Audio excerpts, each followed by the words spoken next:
Single linked ലിസ്റ്റിലേക്ക് എങ്ങനെയാണ് insertion നടക്കുന്നതെന്ന് നോക്കാം. ഇപ്പോൾ നമ്മളൊരു ലിങ്ക്ഡ് ലിസ്റ്റ് ക്രിയേറ്റ് ചെയ്യാൻ പോവാണല്ലോ. അപ്പോൾ ഇനീഷ്യലി ഞാൻ ഓൾറെഡി പറഞ്ഞിരുന്നു, ഒരു സ്ട്രക്ചർ ക്രിയേറ്റ് ചെയ്യുമ്പോൾ അല്ലെങ്കിൽ ഒരു linked list at the first time അതിൻ്റെ ഹെഡ് എന്തായിരിക്കും? നള്ളായിരിക്കും. സോ ഒരു ന്യൂ നോഡ്, നമ്മൾ പുതുതായിട്ടൊരു നോഡ് ക്രിയേറ്റ് ചെയ്യണമെങ്കിൽ നമ്മൾ ആക്ച്വലി എന്താ ചെയ്യുക? ഒരു ന്യൂ നോഡ് നമ്മൾ ക്രിയേറ്റ് ചെയ്യുന്നത് ബൈ യൂസിങ് സി പ്രോഗ്രാം ആണെങ്കിൽ malloc എന്ന് പറയുന്ന ഫംഗ്ഷൻ യൂസ് ചെയ്യും. malloc ഫംഗ്ഷൻ യൂസ് ചെയ്തിട്ട് മെമ്മറി നമ്മൾ റിക്വസ്റ്റ് ചെയ്യും. സോ ഇവിടെ നമുക്ക് അൽഗോരിതം എഴുതുമ്പോൾ നമ്മൾ ഗെറ്റ് നോഡ് എന്നും പറഞ്ഞിട്ട് ഒരു ഫംഗ്ഷനാണ് യൂസ് ചെയ്യുന്നത്, get A node from memory. Okay, അപ്പോൾ നോഡ് നമ്മൾ ഓൾറെഡി സ്ട്രക്ചർ ക്രിയേറ്റ് ചെയ്ത് വെച്ചിട്ടുണ്ട്, ഒരു നോഡ് ഗെറ്റ് ചെയ്യാണ്. അപ്പോൾ ഈ ഗെറ്റ് നോഡ് നമുക്ക് ന്യൂ നോഡ് എപ്പോഴും അവൈലബിൾ ആയിരിക്കണമെന്നില്ല, അതായത് എപ്പോഴും മെമ്മറി അവൈലബിൾ ആയിരിക്കണം എന്നില്ല. ഓക്കെ, അപ്പോൾ നമ്മളിവിടെ ആക്ച്വലി ഇവിടെ ചെക്ക് ചെയ്യണം എന്താണെന്ന് വെച്ചാൽ,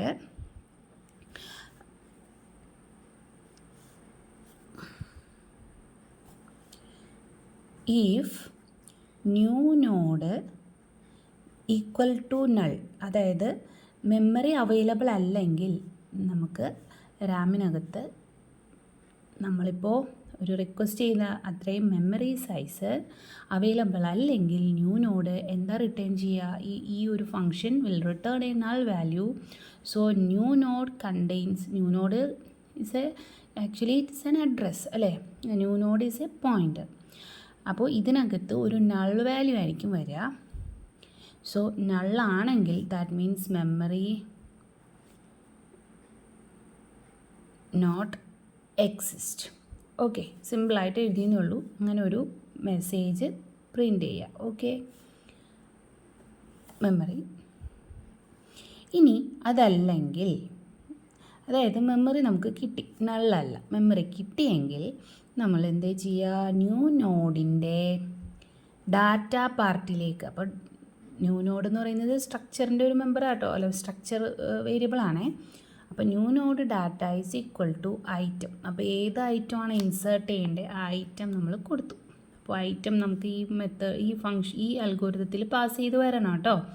അപ്പോൾ ഐറ്റം നമ്മൾ പാസ് ചെയ്ത് വരുന്നുണ്ട് ഈ അൽഗോരിതത്തിൽ പാരാമീറ്ററായിട്ട്.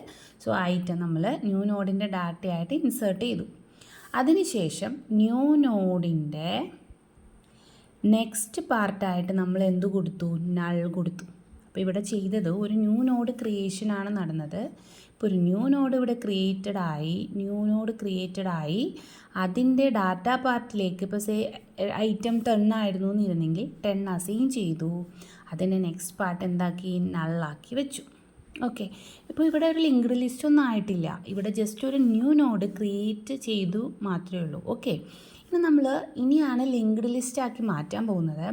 സോ ഇനി അടുത്ത സ്റ്റെപ്പ് എന്ന് പറയുന്നത്, നമ്മൾ ഇപ്പോൾ ഇവിടെ ഞാൻ ഒരു നോഡും ക്രിയേറ്റ് ചെയ്തിട്ടില്ലെങ്കിൽ ന്യൂ നോഡ് ക്രിയേറ്റ് ചെയ്തു, ബട്ട് ലിങ്ക്ഡ് ലിസ്റ്റിലേക്ക് ഒന്നും തന്നെ ആഡ് ചെയ്തിട്ടില്ല. അപ്പോൾ നമുക്കറിയാം ഹെഡ് എന്തായിരിക്കും? നമ്മൾ ഇനീഷ്യലൈസ് ചെയ്ത് വെച്ചിട്ടുണ്ട്, സ്ട്രക്ചർ ക്രിയേറ്റ് ചെയ്തപ്പോൾ തന്നെ ഹെഡ് ഇനീഷ്യലി നള്ളാണ്.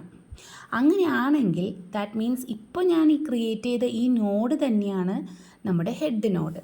സോ എന്ത് ചെയ്യും? Head is equal to new node എന്ന് സെറ്റ് ചെയ്യും. Head is equal to new node. അപ്പോൾ ഇപ്പോൾ എങ്ങനെയാണ് വരിക? ഇപ്പം നമ്മൾ ക്രിയേറ്റ് ചെയ്ത ആ ന്യൂ നോഡ് ഉണ്ടല്ലോ, ന്യൂ നോഡിൽ 10 എന്ന് പറയുന്ന വാല്യൂ ഉണ്ട്, നള്ളുണ്ട്. അപ്പോൾ അത് ന്യൂ നോഡായിരുന്നു, ന്യൂ നോഡ് എന്നുള്ള നെയിമുണ്ട്. ബട്ട് ഇപ്പോൾ head is equal to new node എന്നാക്കുമ്പോൾ ഇതെന്തായി? ഹെഡ് ഈ ന്യൂ നോഡ് തന്നെയാണ്. അതായത് ഹെഡും ന്യൂ നോഡും ഇപ്പോൾ ഈ പോയിൻ്റർ തന്നെ, ഈ ഒരു മെമ്മറി ലൊക്കേഷൻ തന്നെയാണ് പോയിൻ്റ് ചെയ്യുന്നത്. അതായത് ന്യൂ നോഡ് എന്ന് പറയുന്ന പോയിൻ്ററിൻ്റെ അകത്തും ഈ നോഡിൻ്റെ അഡ്രസ്സാണ്. ഇപ്പോൾ ഇത് 1000 ആണെങ്കിൽ 1000 എന്ന് തന്നെയാണ്. ഹെഡിനകത്തും 1000 തന്നെയാണ്. ഇത് രണ്ടും, ന്യൂ നോഡും ഹെഡും എന്തിനെ തന്നെയാണ് പോയിൻ്റ് ചെയ്യുന്നത്? ഈ ഒരു ഈ ഒരു നോഡിനെയാണ് പോയിൻ്റ് ചെയ്യുന്നത്. സോ ഈ ന്യൂ നോഡിന് ഇനി പ്രസക്തിയില്ല, കാരണം ഇതിപ്പോൾ ഒരു ലിങ്ക്ഡ് ലിസ്റ്റായി മാറി. സ്റ്റാർട്ടിങ് അഡ്രസ്സ്, അതായത് ഫസ്റ്റ് നോഡിൻ്റെ അഡ്രസ്സ് ഇപ്പോൾ ഹെഡിനകത്തുണ്ട്. ഓക്കെ, ഇപ്പോൾ ഇവിടെ ഒരു ലിങ്ക്ഡ് ലിസ്റ്റ് ക്രിയേറ്റഡ് ആയി. ഇനി ഈ ഒരു അൽഗോരിതം ഇപ്പോൾ ഒരു ന്യൂ നോഡ് ക്രിയേറ്റ് ആയല്ലോ. ഇനി ഇൻസേർട്ട് അറ്റ് ബിഗിനിങ് എന്നാണ് പറഞ്ഞിരിക്കുന്നത്. വീണ്ടും അപ്പോൾ ഈ ഫംഗ്ഷൻ വീണ്ടും കോൾ ചെയ്യുകയാണെന്ന് ഇരിക്കട്ടെ.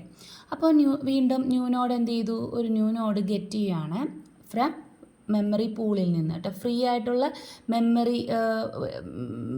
ആയിട്ടുള്ള മെമ്മറിയെ നമ്മളൊരു മെമ്മറി പൂളിലേക്ക് ആഡ് ചെയ്യുന്നുണ്ട്. സോ അവിടെ നിന്നും മെമ്മറി നമുക്ക് അലോക്കേറ്റ് ചെയ്ത് കിട്ടുന്നു. അത് ഇനി നള്ളാണെങ്കിൽ that means memory does not exist. അതല്ലെങ്കിൽ എന്ത് ചെയ്യുക, നമുക്ക് ഇതുപോലൊരു ന്യൂ നോഡ് കിട്ടുന്നു, അതിലേക്ക് ഡാറ്റ. അപ്പോൾ ഞാൻ അടുത്തത് ഇൻസേർട്ട് ചെയ്യാൻ പോകുന്നത് 20 ആണെന്നിരിക്കട്ടെ, 20. സോ 20 ന്യൂ നോഡിൻ്റെ ഡാറ്റ പാർട്ടിലേക്ക് കൊടുത്തു, ന്യൂ നോഡിൻ്റെ നെക്സ്റ്റ് പാർട്ടിലേക്ക് നള്ള് കൊടുത്തു. ഇനി ഇവിടെ ചെക്ക് ചെയ്യും if head is equal to null. അല്ലല്ലോ, ഹെഡ് ഇപ്പോൾ നള്ളല്ലല്ലോ. ഹെഡ് ഇപ്പോൾ എന്താണ്, ഹെഡ് നള്ളല്ല. ഹെഡിനകത്ത് നമ്മൾ ഓൾറെഡി ക്രിയേറ്റ് ചെയ്ത് വെച്ച ഒരു നോഡ്, ഹെഡിനകത്ത് ഈ ഒരു നോഡ് ഇപ്പോൾ ഉണ്ട് അല്ലേ. അപ്പോൾ ഹെഡ് ഈക്വൽ ടു നൾ എന്ന് പറയുന്ന കണ്ടീഷൻ ഫോൾസ് ആണ്. അപ്പോൾ നമ്മൾ എന്ത് ചെയ്യണം, ഇതിൻ്റെ ഇപ്പോൾ ഇവിടെ നമ്മൾ പറയുന്ന അൽഗോരിതം എന്ന് പറയുന്നത് ഇൻസേർട്ട് അറ്റ് ബിഗിനിങ് അല്ലേ. അപ്പോൾ ബിഗിനിങ് ആയതുകൊണ്ട് ഞാൻ ഇവിടെ നമുക്കിത് എളുപ്പത്തിന് ഇത് വരച്ച് നോക്കിക്കഴിഞ്ഞാൽ നിങ്ങൾക്ക് ഓരോ സ്റ്റെപ്പും കാണാതെ പഠിക്കാതെ സ്വയം ചെയ്യാൻ പറ്റും. അപ്പം ഞാനിവിടെ ക്രിയേറ്റ് ചെയ്യാം കേട്ടോ നമ്മുടെ ന്യൂ നോഡ്. ഇതാണ് നമ്മുടെ ന്യൂ നോഡ്. ഞാനിപ്പോൾ 20 ഇൻസേർട്ട് ചെയ്ത് വെച്ചിട്ടുണ്ട്. ഇതിൻ്റെ നള്ള് ഇൻസേർട്ട് ചെയ്തിട്ട് നെക്സ്റ്റ് പാർട്ടിൽ നള്ള് ഇൻസേർട്ട് ചെയ്തിട്ടുണ്ട്.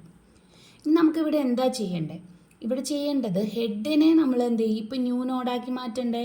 അപ്പോൾ ഉടനെ ചെന്നിട്ട് head is equal to new node ചെയ്താൽ എന്ത് പറ്റും, head is equal to new node എന്നാക്കി കഴിഞ്ഞാൽ എന്ത് പറ്റും, ഈ നോഡിൻ്റെ അഡ്രസ്സ് നമ്മുടെ കയ്യിൽ നിന്ന് പോകും. സോ എന്താ ചെയ്യേണ്ടതെന്ന് വെച്ചാൽ നമുക്കിപ്പോൾ ഇൻസേർട്ട് അറ്റ് ബിഗിനിങ് അല്ലേ, ഹെഡിന് മുമ്പ് പുതിയ നോഡ് ആഡ് ചെയ്യണം. അപ്പോൾ ഫസ്റ്റ് ചെയ്യേണ്ട സ്റ്റെപ്പ് എന്ന് പറയുന്നത് ഇത് തമ്മിലൊരു കണക്ഷൻ ഉണ്ടാക്കുക. അപ്പോൾ ന്യൂ നോഡിൻ്റെ നെക്സ്റ്റിലേക്ക് ഹെഡിനെ അസൈൻ ചെയ്തു. ഇത് തമ്മിൽ കണക്ഷനായി. ദാറ്റ് മീൻസ് ഇതിൻ്റെ അഡ്രസ്സ്, ഈ 1000 എന്ന് പറയുന്ന അഡ്രസ്സ് ഇപ്പോൾ എവിടെ വന്നു, ഈ ഒരു പോർഷനിൽ വന്നു 1000. അതായത് ന്യൂ നോഡിൻ്റെ നെക്സ്റ്റിലേക്ക് 1000 ആഡ് ചെയ്തു. അപ്പോൾ ഇത് തമ്മിൽ കണക്ഷനായി. ഇനി വന്നിട്ട് എന്ത് ചെയ്താൽ മതി, head is equal to new node ആക്കിയാൽ മതി. Head is equal to new node എന്ന് പറയുമ്പോൾ ഫസ്റ്റ് നോഡ് എന്തായി, ഇപ്പോൾ നമ്മൾ ക്രിയേറ്റ് ചെയ്ത ആ നോഡ് ഹെഡാക്കി വെച്ചു. അപ്പോൾ ഹെഡിൽ ഒരു അഡ്രസ്സ് ഉണ്ട്, അത് 20 എന്ന് പറയുന്ന ഈ നോഡിന് കിട്ടുന്നു. നെക്സ്റ്റിൽ 10 എന്ന് പറയുന്ന നോഡ് അഡ്രസ്സായിട്ടുണ്ട്. ഓക്കെ, സോ ഇതൊരു ലിങ്ക്ഡ് ലിസ്റ്റ് ആയില്ലേ. സോ ഇപ്പോൾ ഹെഡ് ഏതായി മാറി, ഫസ്റ്റ് നോഡായി. അപ്പോൾ ഇങ്ങനെയാണ് ചെയ്യുന്നത്. ഇനി പുതിയൊരു നോഡ് ക്രിയേറ്റ് ചെയ്യുകയാണെങ്കിലോ അതും നമ്മൾ ഇതുപോലെ തന്നെ ക്രിയേറ്റ് ചെയ്യും. അത് ഞാൻ അടുത്തതിൽ പറയാം. അപ്പോൾ ഞാനിപ്പോൾ ഇവിടെ പറഞ്ഞു വന്നത് എൽസ് ഹെഡ് നള്ളല്ലെങ്കിൽ നമ്മൾ ആദ്യം എന്താ ചെയ്തത്, ന്യൂ നോഡിൻ്റെ നെക്സ്റ്റ് പാർട്ടിലേക്ക് ഹെഡ് അസൈൻ ചെയ്തു. അപ്പോൾ ന്യൂ നോഡിൻ്റെ നെക്സ്റ്റ് പാർട്ടിലേക്ക് ഹെഡ് അസൈൻ ചെയ്തു. Then head is equal to എന്ത് ചെയ്താൽ മതി, ന്യൂ നോഡ് ചെയ്താൽ മതി. ഓക്കെ, നമുക്ക് ഇനി വീണ്ടും ഒന്നുകൂടി ചെയ്ത് നോക്കാം. ഒരു ഇൻസേർട്ട് അറ്റ് ബിഗിനിങ്, ഒരു ന്യൂ നോഡ് ഗെറ്റ് ചെയ്യുന്നു. നള്ളാണെങ്കിൽ ഡസ് നോട്ട് എക്സിസ്റ്റ്, അല്ലെങ്കിൽ ന്യൂ നോഡിൻ്റെ ഡാറ്റ പാർട്ടിലേക്ക് ഐറ്റം, ഇപ്പോൾ 30 ആണെങ്കിൽ 30 നെക്സ്റ്റ് നള്ളാക്കുന്നു. ഹെഡ് നള്ളല്ലാത്തത് കൊണ്ട് തന്നെ എൽസ് പാർട്ടിലേക്ക് വരുന്നു. ന്യൂ നോഡിൻ്റെ നെക്സ്റ്റിലേക്ക് ഹെഡ്. ഇപ്പോൾ നമുക്കിവിടെ നോക്കാം. അപ്പോൾ ഇതാണ് നമ്മളിപ്പോൾ ക്രിയേറ്റ് ചെയ്ത 30 എന്ന് പറയുന്ന നോഡ്.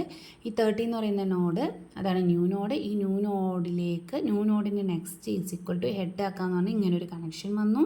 ഇനി എന്ത് ചെയ്താൽ മതി, ന്യൂ നോഡ് തന്നെ ഹെഡാക്കി വയ്ക്കുക. അപ്പോൾ സോ ന്യൂ നോഡ് തന്നെ ഹെഡ് എന്ന് പറഞ്ഞാൽ ഈ ഹെഡ് ഇപ്പോൾ ഇതിനെ പോയിൻ്റ് ചെയ്യുന്നത്, ന്യൂ നോഡിനെയാണ് പോയിൻ്റ് ചെയ്യുന്നത്. സോ ഇവിടെ നോക്കിക്കേ, ഒരു ലിങ്ക്ഡ് ലിസ്റ്റ് ആയില്ലേ. ഹെഡിൽ 30 ഉണ്ട്. ഹെഡ് പോയിൻ്റ് ചെയ്യുന്നത് 30 എന്ന് പറയുന്ന നോഡിന്. അതിൻ്റെ നെക്സ്റ്റ് പാർട്ടിൽ 20യുടെ അഡ്രസ്സ് ഉണ്ട്. അതിൻ്റെ നെക്സ്റ്റ് പാർട്ടിൽ 10ൻ്റെ അഡ്രസ്സ് ഉണ്ട്. സോ ഇറ്റ്സ് ഒരു സിംഗിളി ലിങ്ക്ഡ് ലിസ്റ്റ് ആയി.